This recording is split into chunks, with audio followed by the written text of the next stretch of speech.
Chicago's most ruthless Italian mob boss should have left the unassuming, plus-size accountant to die in the back room when the shootout started. She was supposed to remain an invisible employee at his deadly club. Instead, the nightmare began with blood on a torn velvet dress. He didn't just spare her life during the chaos. He claimed it. Beatrice Gallagher knew exactly how the world saw her. At 260 pounds, society had neatly categorized her into a few predictable boxes: the funny best friend, the invisible background character, or the punchline. She wasn't just curvy. She was fat. She carried her weight in her thick thighs, her broad hips, and the soft curve of her stomach. And while Beatrice had spent 28 years learning to live comfortably in her own skin, the rest of the world hadn't caught up. That was why Arthur Pendleton, the owner of the high-end Chicago nightclub, the Obsidian Lounge, kept her in the basement. Beatrice was a brilliant forensic accountant. She caught discrepancies in the books that high-priced firms missed. But Arthur, a shallow, greasy man with too much cologne and too many secrets, told her outright that she didn't fit the aesthetic of the upstairs VIP area.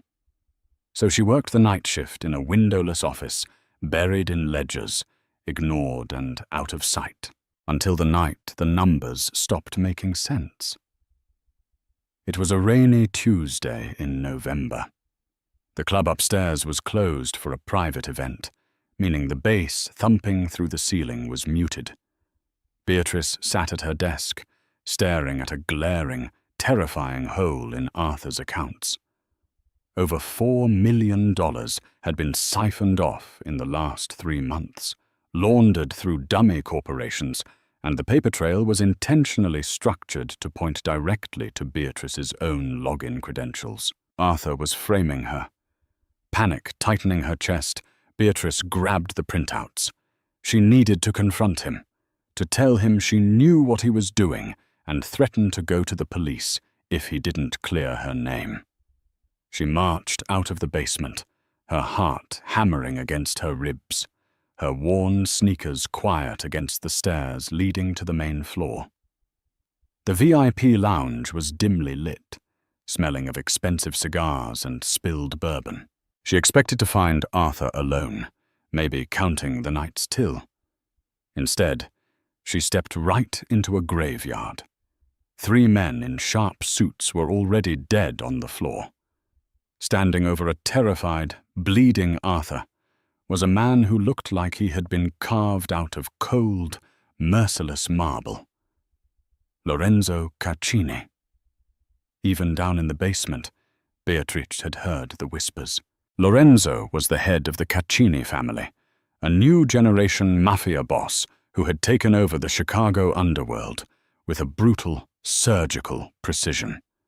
He was tall, dressed in a bespoke charcoal suit that clung to a broad athletic frame, with dark hair swept back and eyes so black they seemed to absorb the light.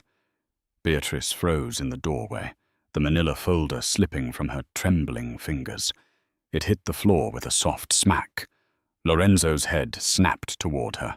The gun in his hand, still smoking, didn't waver. "Well," Lorenzo murmured, his voice a deep, gravelly baritone with the faintest trace of a Sicilian accent.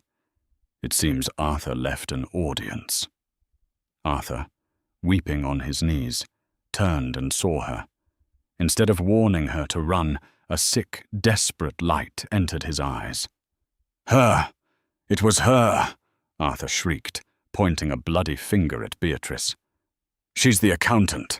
She's the one who skimmed your money, Lorenzo. I swear to God, she's some God. She wired it out." Beatrice's breath hitched. "What? No, I didn't." One of Arthur's surviving bodyguards, realizing Lorenzo was distracted, suddenly lunged from behind the bar with a shotgun. He didn't aim at Lorenzo. In his blind panic, trying to create a diversion, he aimed right at Beatrice. Time seemed to fracture. Beatrice closed her eyes, bracing for the impact, her body too frozen by terror to run. A deafening crack echoed through the room, but the pain never came. Beatrice opened her eyes.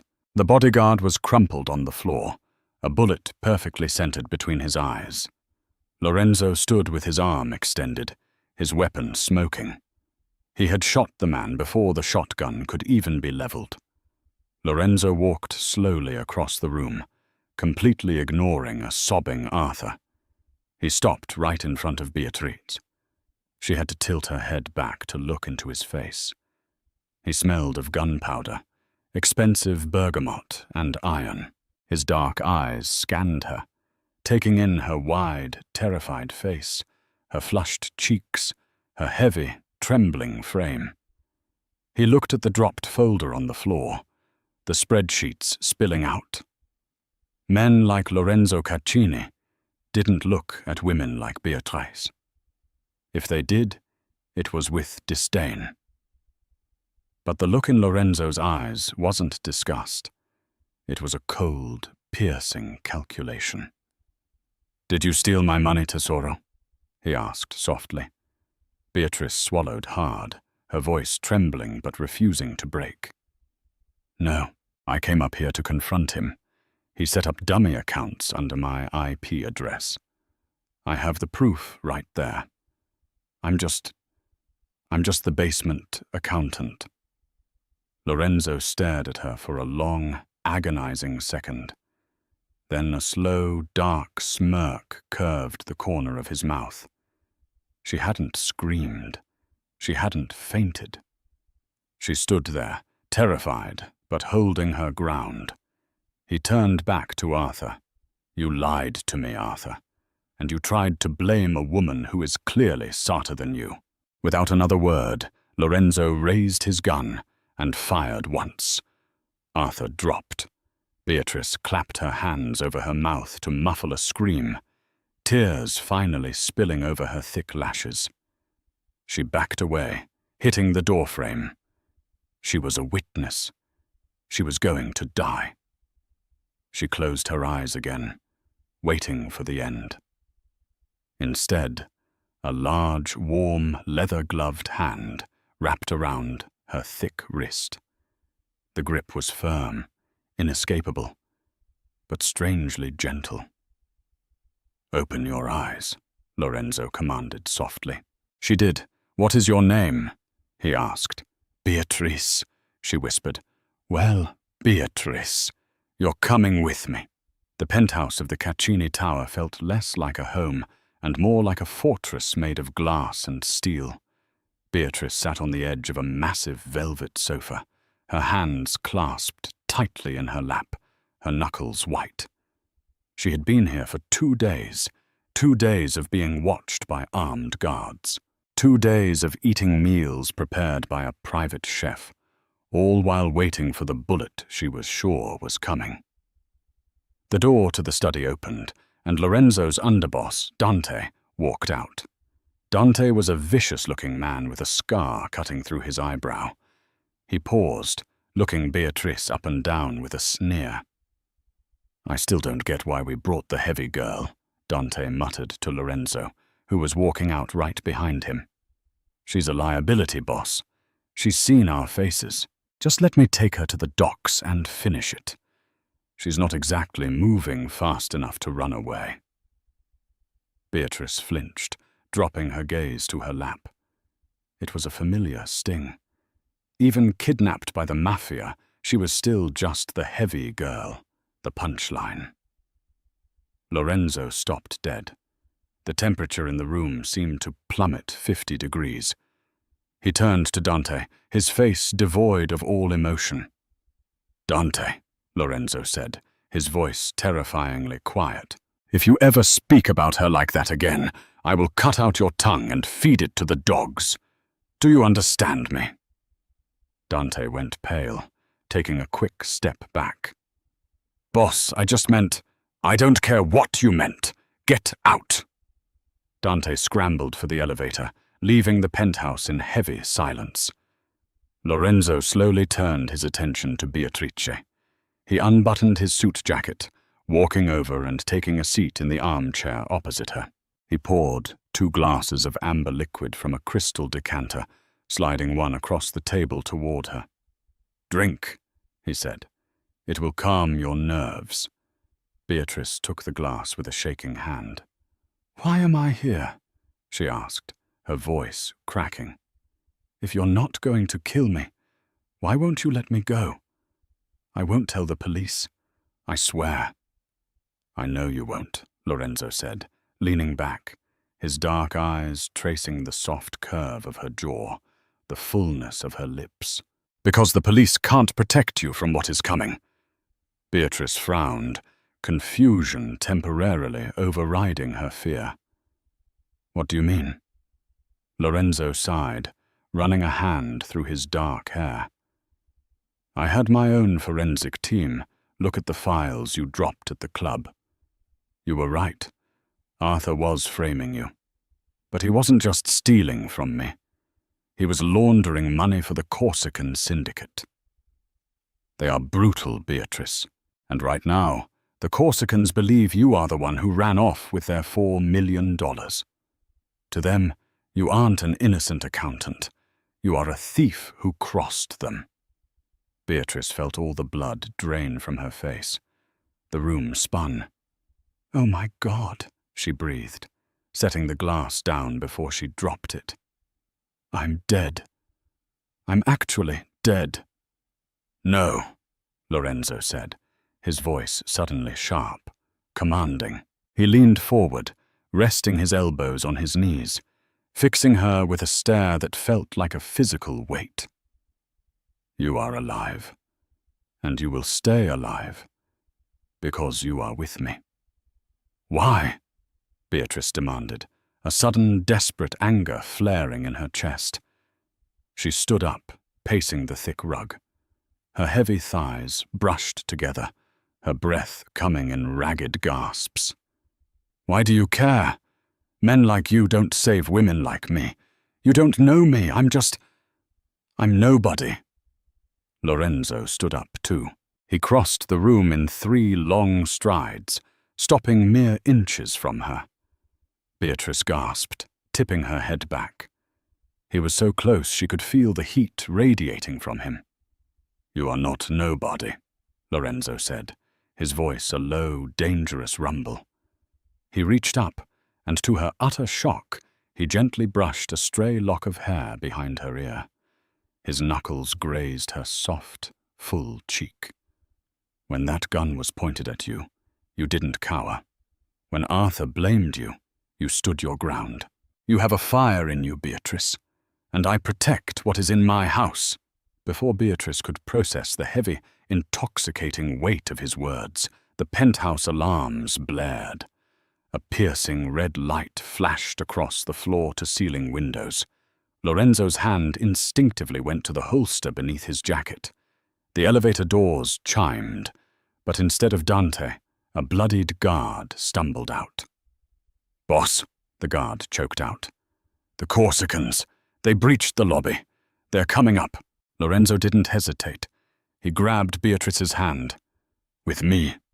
Now." He pulled her toward a concealed door behind the bookshelves, shoving her into a reinforced panic room just as the sound of assault rifles echoed from the elevator shaft. "Lorenzo!" Beatrice cried out as he started to close the heavy steel door, leaving himself on the outside. "Stay here. Do not make a sound," he ordered. "They'll kill you," she pleaded, tears streaming down her face. Lorenzo paused. A terrifying, predatory smile touched his lips. "They can try." The door locked with a heavy magnetic thud, leaving Beatrice in the dark, watching through the small, bulletproof camera monitor. She watched as Lorenzo, joined by Dante and his men, engaged in a brutal, deafening firefight in the living room. Glass shattered, marble cracked. Through the chaos, the leader of the Corsican hit squad, a massive, scarred man named Bastian, kicked over a table, taking cover. "Give us the fat bitch, Caccini!" Bastian roared over the gunfire. "She owes us 4 million. Hand her over, and we walk away." On the monitor, Beatrice saw Lorenzo stop. He didn't reload. He didn't duck. He stepped out from behind the marble pillar, walking straight into the open, a demon in a bespoke suit. His men laid down covering fire, forcing Bastian to stay pinned. Lorenzo walked right up to Bastian's cover, kicking the assault rifle out of the man's hands before Bastian could react. Lorenzo pressed the barrel of his gun directly into Bastian's forehead. The gunfire in the room abruptly ceased, replaced by a suffocating, deadly silence. Lorenzo's voice was calm, echoing clearly through the security feed into Beatrice's panic room. "Listen to me very carefully," Lorenzo whispered to the trembling hitman. "Her name is Beatrice. She is under my protection. And if you or anyone in your pathetic syndicate ever speak of her again, ever look for her, ever even think about her—" Lorenzo cocked the hammer of his gun. "Touch her, and you're dead. All of you." Lorenzo pulled the trigger. Inside the dark panic room, Beatrice pressed her hand against her mouth, trembling. The city's most dangerous man had just started a mafia war, and he had done it for her. The heavy steel door of the panic room clicked, the magnetic lock disengaging with a hiss. Beatrice scrambled backward as the door swung open, her heart hammering violently against her ribs. Lorenzo stood in the doorway. His bespoke suit was ruined, covered in plaster dust and splattered with blood that wasn't his own. The penthouse living room behind him looked like a war zone. Shattered glass coated the Persian rugs, and the bodies of Bastian's hit squad lay unmoving among the wrecked luxury furniture. Lorenzo's dark eyes found Beatrice shivering in the corner. He dropped his weapon on a side table and walked slowly toward her, his movements heavy. It was only then that Beatrice saw the dark, spreading stain on his left side, just below his ribs. "You're shot!" she gasped, the paralyzing fear suddenly snapping into a sharp, clear instinct to help. "A graze," Lorenzo murmured, though his jaw was clenched tightly in pain. He offered her his hand. "Come out, Beatrice. It is safe now." She took his hand, letting him pull her up. His palm was calloused and warm. She guided him out of the destroyed living room and into the master bathroom, a massive expanse of black marble and gold fixtures. She forced him to sit on the edge of the large soaking tub. "Take off your jacket," she ordered, her voice shaking only a little. Lorenzo offered a faint, amused smirk, wincing as he shrugged off the ruined coat and unbuttoned his blood-soaked shirt. "You are very demanding for an accountant, and you are very reckless for a mafia boss," she shot back, grabbing a pristine white towel and wetting it with warm water. As she gently dabbed the blood away from his side, she couldn't help but look at him. His chest was broad, covered in fading scars and dark, intricate tattoos that told stories she couldn't yet read. He was a weapon, hardened and lethal. And yet, sitting here, he was letting her touch him with absolute trust. Lorenzo watched her face closely. He watched the way her soft, full lips pressed together in concentration. He reached out, his large hand wrapping around her waist, pulling her heavy, curved body closer between his spread knees. Beatrice stiffened, instinctively trying to pull her stomach in, to hide the thickness of her waist and the flare of her hips. The world had taught her to shrink, to apologize for the space she took up. "Don't," Lorenzo commanded softly, his grip tightening just enough to hold her in place. He smoothed his thumb over the soft curve of her belly, through her dress. "Do not hide from me. Do not suck in your breath. You are magnificent exactly as you are." Tears pricked Beatrice's eyes. "Lorenzo, men like you don't—" "Men like me," he interrupted, his voice a low, rough growl. Men like me take what they want. And since the moment I saw you standing in the crossfire, holding your ground, I have wanted you.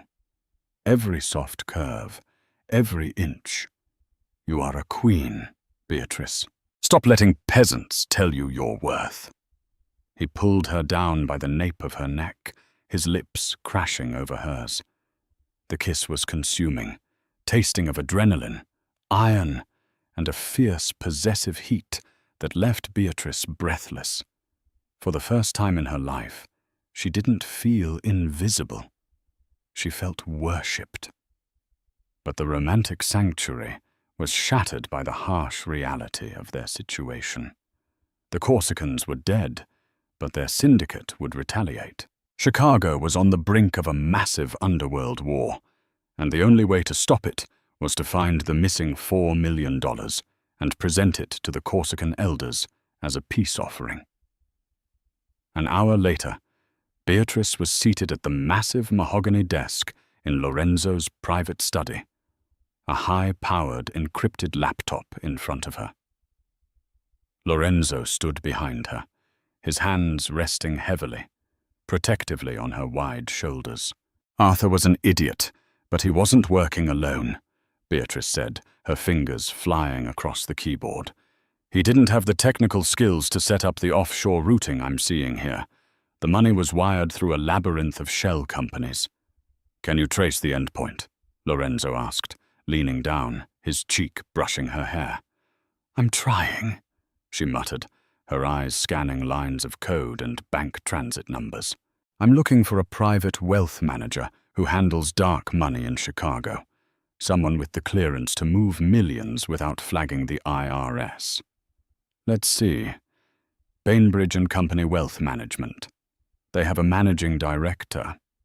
Gregory Carmichael. Carmichael, Lorenzo spat the name like a curse. He's a ghost. He cleans money for the Russian syndicates. Why would Arthur use him? He didn't, Beatrice said, her blood turning to ice as she finally cracked the last layer of the firewall. She pulled up the ledger of the final holding account. Arthur didn't authorize this transfer. The digital signature on the wire authorization. Lorenzo, look! She pointed a trembling finger at the screen. The holding account in the Cayman Islands wasn't registered to Arthur, or the Corsicans, or Gregory Carmichael. It was registered to a shell corporation called Ironclad Logistics. Lorenzo's entire body went rigid. His hands tightened painfully on Beatrice's shoulders for a fraction of a second before he released her. Ironclad, Lorenzo whispered, his voice dropping to a terrifying, deadly register. Who is it? Beatrice asked, turning in her chair to look at him. It's Dante's front company, Lorenzo said, his eyes going blank with a cold, absolute fury. My own underboss. The pieces slammed together with sickening clarity. Dante had orchestrated the theft of the Corsican money, using the club's accounts. He had used Arthur as a pawn, and they had framed Beatrice, assuming the fat, quiet accountant from the basement would be the perfect, disposable fall guy. Dante had expected the Corsicans to kill Beatrice and Arthur, tying up all his loose ends, leaving him $4 million richer. He hadn't counted on Lorenzo Caccini looking at Beatrice Gallagher and deciding to burn the world down to keep her safe. Lorenzo, Beatrice whispered, watching the storm gather in the Mafia Boss's eyes. Dante is here, in the building.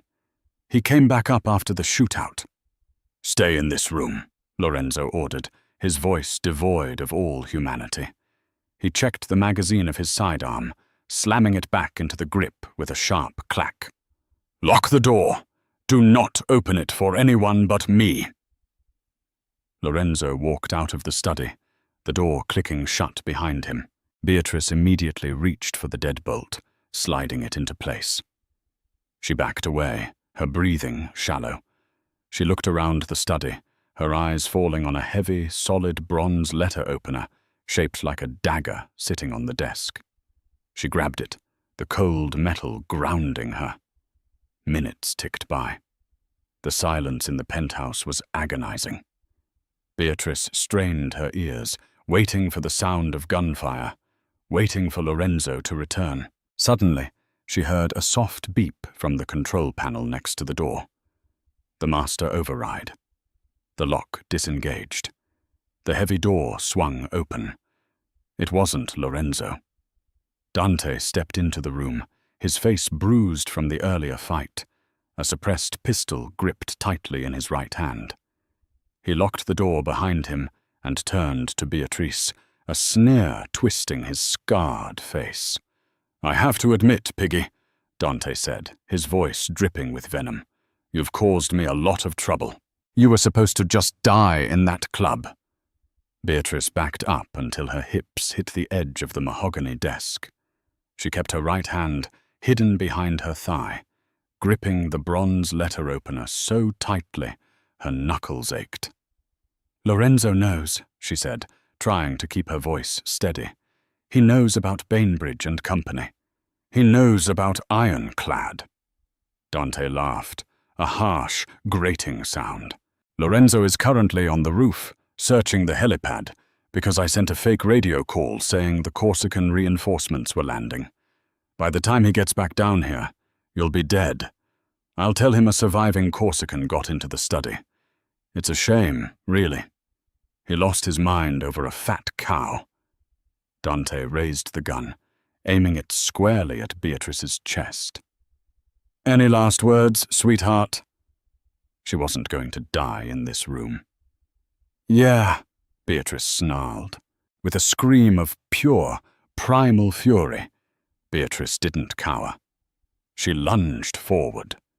She used all of her weight, all 260 pounds of her mass, driving herself directly into Dante before he could pull the trigger. The sudden, brutal impact caught the underboss completely off guard. The gun fired, the bullet shattering the window above Beatrice's head, raining glass down on them. Dante stumbled backward under her weight, his legs hitting a heavy armchair. They both crashed to the floor in a tangle of limbs. Dante roared in anger, trying to bring the gun around to shoot her in the stomach. But Beatrice was heavy, and she pinned his arm to the rug with her knee, bringing the bronze letter opener down with a vicious arc. She drove the heavy bronze point right into Dante's shoulder. He screamed, dropping the gun. He thrashed violently, throwing Beatrice off him with a desperate surge of adrenaline. She hit the floor hard, the breath knocked out of her lungs. Dante scrambled to his knees, pulling the bronze dagger from his shoulder, blood soaking his shirt. His eyes were wide with psychotic rage as he lunged toward her, wrapping his hands around her thick throat. "I'll choke the life out of you," Dante spat, squeezing her windpipe. Beatrice clawed at his face, her vision swimming with dark spots, her lungs burning for air. Suddenly, the study doors didn't just open. They exploded inward, kicked off their hinges with a deafening crash. Lorenzo stood in the doorway, a literal angel of death. He didn't yell. He didn't say a word. He crossed the room in a blur of motion. Lorenzo grabbed Dante by the hair, ripping him off Beatrice with such force that Dante's neck cracked audibly. Lorenzo hurled the underboss across the room. Dante crashed into the bookshelf, collapsing to the floor, gasping for air. Beatrice rolled onto her side, coughing violently, dragging oxygen back into her starved lungs. Lorenzo walked over to the gasping, bleeding underboss. He looked down at Dante with eyes that held no mercy, no history, no soul. "Boss," Dante choked out, holding up a bloody hand. She attacked me." Lorenzo drew his gun. "I told you, Dante," he whispered, his voice echoing in the dead silence of the room. "Touch her, and you're dead." Lorenzo fired 3 times into Dante's chest. The traitor slumped against the ruined books, dead before his head hit the floor. Lorenzo didn't look at the body again. He dropped the gun and immediately dropped to his knees beside Beatrice.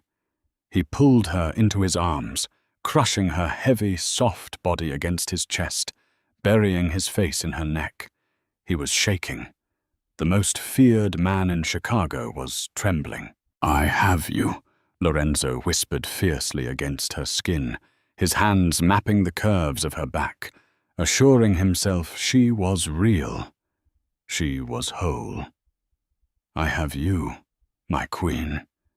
You are safe." Beatrice wrapped her arms around his broad shoulders, burying her face in the crook of his neck, finally letting the tears fall. "I found the money," she sobbed into his shirt. "I found it." Lorenzo pulled back just enough to look at her bruised neck. He gently kissed the redness there, his eyes burning with absolute devotion. "I don't care about the money. I only care about you." A week later, the Chicago underworld received a message. A heavy steel briefcase was delivered to the Corsican elders. Inside was $4 million in untraceable bearer bonds, a file proving Dante's betrayal alongside Arthur, and a handwritten note from Lorenzo Caccini declaring the debt settled. The Corsicans, terrified of the man who had single-handedly slaughtered their best hit squad, accepted the peace. That night, the Obsidian Lounge reopened under new management. Beatrice didn't walk into the basement. She walked through the front doors of the VIP lounge, holding the arm of Lorenzo Caccini. She wore a custom-made, deep emerald velvet gown that hugged every thick curve of her body, the fabric shimmering under the low lights. Around her neck sat a staggering diamond necklace, a gift from the man who walked beside her. The club went dead silent as they entered. The men who used to ignore her, the women who used to sneer at her size, all lowered their eyes in absolute reverence and fear. She wasn't the fat accountant anymore. She was Beatrice Caccini. She managed the empire's finances from the glass penthouse, and she shared the bed of the city's king. Lorenzo guided her to the center booth, pulling her down onto his lap instead of the seat beside him. He wrapped his arm around her thick waist, pressing a kiss to the side of her jaw for everyone in the city to see. "Let them look," Lorenzo murmured in her ear, a dark, possessive smirk on his lips. "Let them see exactly who rules this city, and who rules me." Beatrice smiled, leaning back against his chest, finally, wonderfully, taking up all the space she deserved. Did Beatrice and Lorenzo's story leave you breathless? Love doesn't care about the numbers on a scale. It's about the fire in your soul and the fierce devotion of the one who claims you. If you want more thrilling mafia romances, steamy twists, and badass heroines who defy all the odds, hit that like button. Share this story with your friends who love a dark, protective hero, and make sure to subscribe to the channel for more incredible audio dramas.